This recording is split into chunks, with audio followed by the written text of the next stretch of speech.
Gracias por venir a esta Casa del Pueblo y la Plaza de Callao.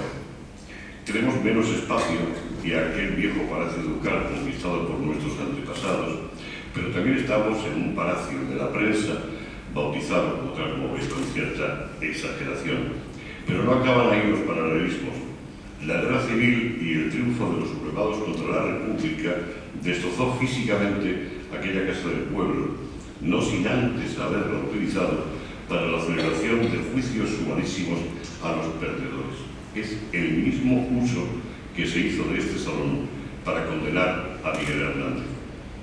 Pese a los que quisieran cerrar fosas y cerrar la memoria, es legítimo que reivindiquemos lo mejor de nuestro pasado y que nos alimentemos con el espíritu y la ambición del cambio social que animaba a aquellos 30.000 trabajadores que seguían a Pablo Iglesias hace 100 años.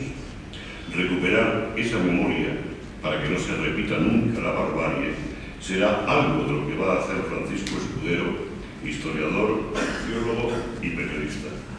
Es miembro del Comité del Centenario de Miguel Hernández, coordinador de los actos conmemorativos del Año Hernandiano para el Ayuntamiento de Elche.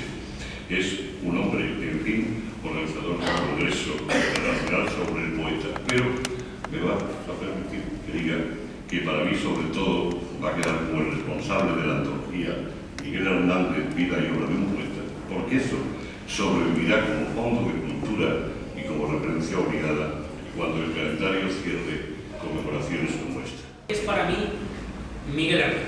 ¿Qué destacaría yo de Miguel Hernández? Yo destacaría 4 cosas. En primer lugar, su honestidad literaria. Eso que dice el Premio Nobel de Literatura José Saramago, que estas cosas creo que sabe algo, cuando habla de Miguel Hernández e identifica vida y obra, no es que van en paralelo, es que son lo mismo, hay una absoluta conexión de la vida y de la obra. Y es cierto, Miguel Hernández escribía lo que vivía y vivía lo que escribía. Y eso es una prueba clarísima de la honestidad literaria de este escritor. En segundo lugar, yo destacaría su enorme sensibilidad política, esa capacidad que tenía Miguel de abrir el canal, los sentimientos humanos más profundos y lanzarlos a los 4 vientos, a los vientos del mundo. En tercer lugar, yo destacaría su compromiso social, compromiso con la gente, con los humildes, con la clase trabajadora, un compromiso que llegó hasta sus últimas consecuencias y que le costó la vida. Y en cuarto lugar, yo destacaría pues, esa capacidad que tenía Miguel Hernández de convertirse en icono de los grandes valores universales, que son los que merece la pena transmitir de generación en generación, transmitir a nuestros hijos y a nuestros nietos, ¿verdad? Los valores de la lucha por la libertad, de la justicia social, de la solidaridad, y luego también una actitud personal que el poeta ejemplificaba día a día, una actitud personal de humildad, de sencillez y de esfuerzo personal. Miguel Hernández era muchas cosas, pero sobre todo es un gran ejemplo de autodidactismo. Un hombre que no estaba llamado, su contexto no estaba llamado para que fuera lo que llegó a ser. Y porque su vida se truncó rápidamente, si no, podía haber llegado, yo creo que no lo sabemos, a Premio Nobel seguro. Bien, hacer primero pues, un retrato telegráfico, un resumen muy rápido, telegráfico, de los principales episodios por fechas de ese Via Crucis carcelario. Como sabéis, la guerra termina oficialmente el 1 de abril del 39. Pues, un mes después, el 4 de mayo, Miguel es apresado por la policía portuguesa y entregado al puesto fronterizo de la Guardia Civil del primer pueblo español que encuentran, Rosal de la Frontera, en Huelva. Ahí tenéis una imagen de la comisaría, el cuartel de Rosal de la Frontera, donde fue llevado Miguel Hernández y ahí sufrió las primeras humillaciones y vejaciones, primeras palizas, golpes que le hacen vomitar y orinar sangre. Fue el primer episodio del Via Crucis. Llama la atención, si os podéis fijar, no sé si se puede ver muy bien, pero creo que es un detalle importante, lo que fue la primera cárcel donde sufrió vejaciones Miguel Hernández. Ahora, ¿veis? El cartel que pone delante dice Casa de Cultura Miguel Hernández. lo que fue la primera cárcel es ahora un emblema de lo que fue este personaje. Creo que es, no sé, es poético. El 18 de mayo, estamos en el 39, el 18 de mayo es trasladado a Madrid e ingresa en la cárcel de Torrijos. A través, aquí tenéis la imagen esta es la fotografía, la imagen del expediente carcelario de Miguel Hernández. Bueno, parece una foto extraída de los campos nazis, ¿verdad? El rapado, en fin. A través de las cartas dirigidas a su esposa Josefina, pide la intermediación de un abogado y también empieza a pedir ayuda.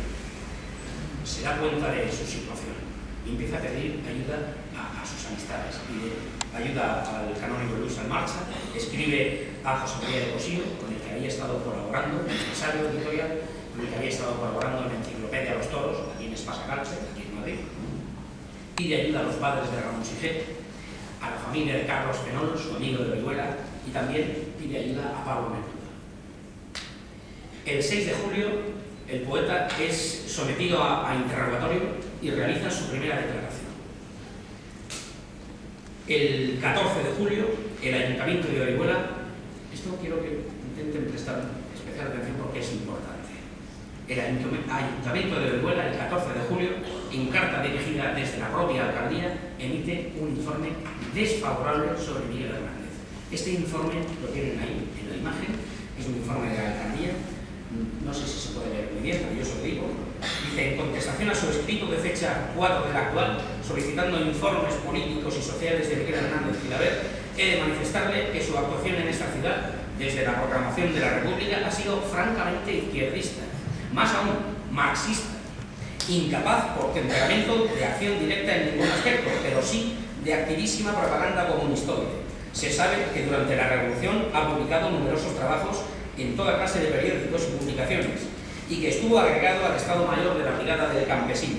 Hace bastantes años se le conocía por el pastor poeta y últimamente por el poeta de la Revolución, lo que comunico a los efectos que considero oportuno. Orihuela, 14 de julio de 1939, el alcalde. Y que decir tiene que este documento perjudicó enormemente a Miguel Hernández. Esto fue una losa para él. El 15 de septiembre, esto es un retrato de Gregorio Prieto, bastante conocido. El 15 de septiembre, ante sorpresa mayúscula, el juez concede la libertad. Fuera de prisión, acude a la embajada de Chile, en Madrid, después a Cox para ver a su mujer y a su hijo. El 29 de septiembre es detenido en Orihuela y trasladado al seminario, convertido por aquel entonces en cárcel. La Fiscalía había pedido ya la pena de muerte para el poeta. El 3 de diciembre es trasladado desde Orihuela a Madrid e ingresa en la prisión de la Plaza de Conde de Toledo. Entramos en 1940 y esta es una imagen que quiero que presten también especial atención. El 14 de enero tiene lugar el juicio contra Miguel Hernández. Días después, el Consejo de Guerra solicita la pena de muerte. Ahí tienen la portada del sumario, del procedimiento sumarísimo de urgencia número 21.001. Y quiero que, si lo pueden observar, si ven el sello, dice detalle del sello del juzgado militar de Brenes, Plaza de Callao, número 4, Madrid. Es precisamente este edificio. Ese es el documento que prueba que aquí fue juzgado. El 9 de junio se le conmuta pena de muerte por 30 años de prisión. El 15 de septiembre es trasladado a la cárcel de Palencia. En esta prisión sufre neumonía. El 29 de noviembre es trasladado a la prisión de Ocaña. Entramos en el 41. El 11 de abril se solicita su traslado al reformatorio de adultos de Alicante. Había pasado antes por Palencia. Y es importante, el episodio de Palencia es importante porque no hay todavía coincidencia plena en todos los autores, pero parece ser que fue a partir de su ingreso en la cárcel de Valencia cuando su salud empezó a deteriorarse de una manera evidente. Sin embargo, él intentaba trasladar siempre a Josefina, a su esposa, una imagen desprovista de dramatismo. Intentaba restar dramatismo a su situación, que era muy complicada, muy seria. y él incluso hacía chistes de su situación para que su mujer no se preocupara. En esta carta, escrita desde Palencia, en septiembre del año 40, dice en la parte, en el último tercio, dice: como ves, Josefina, estoy hecho un turista, de cárcel en cárcel. Hasta se reía un poco de su propia situación. Bueno, pues en el año 41, el 11 de abril, se solicita su traslado al Reformatorio de Adultos de Alicante. Llega el 14 de junio y el poeta llega a Alicante el 28 de junio. El 25 de noviembre, Miguel es ingresado en la enfermería de la cárcel. Sufre la enfermedad del tifus.